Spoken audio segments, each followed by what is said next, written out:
Good afternoon, and thank you for joining us tonight for KREM 2 News. First at 4, I'm Cody Proctor. Whitney is off tonight. By the way, happy Halloween. You might want to bundle up, though, if you're planning on doing any trick-or-treating, or really just bring the rain gear with you tonight. It could be a cold and potentially pretty wet one. Meteorologist Michelle Bosch joining us now in the Weather Center tonight, giving us a peek at that Halloween forecast.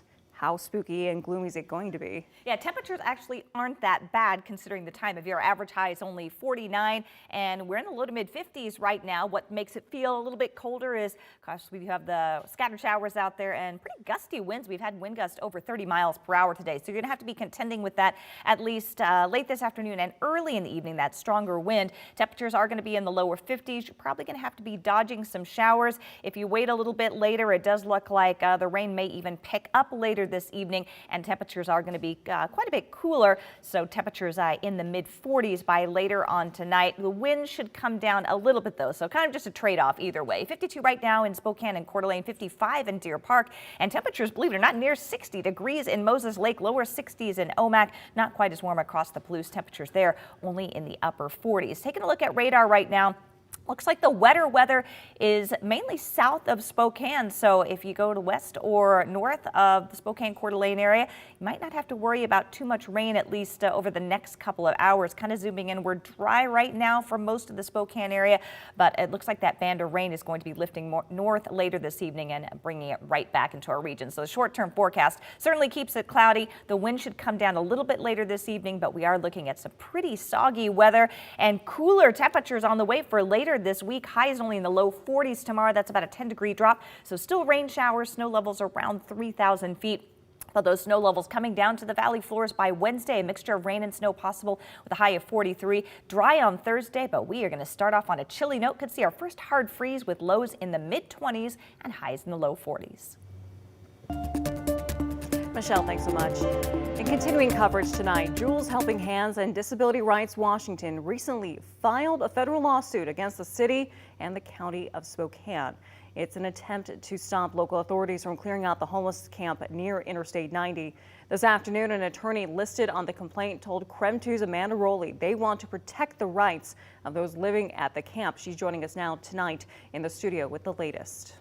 Well, the 25-page lawsuit claims forcing people off the homeless camp near I-90 is unconstitutional, and arresting those who refuse to leave violates their rights.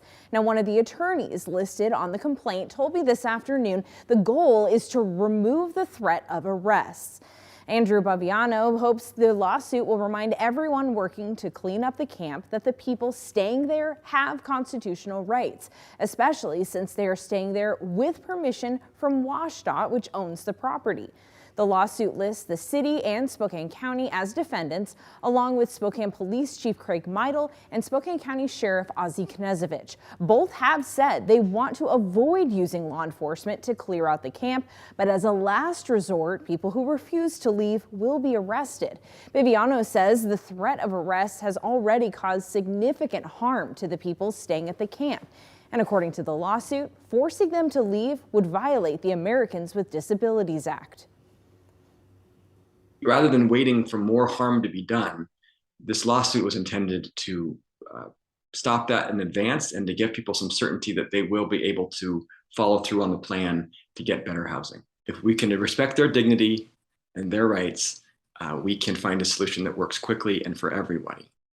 Bibiano says that this legal action does not hinder any current efforts to help people who are staying at the homeless camp. Now, I asked the city of Spokane and Spokane County Sheriff Ozzie Knezevich for their thoughts on this recently filed federal lawsuit. Tonight at 5, I'll share how they believe it impacts the work they're already doing at the homeless camp.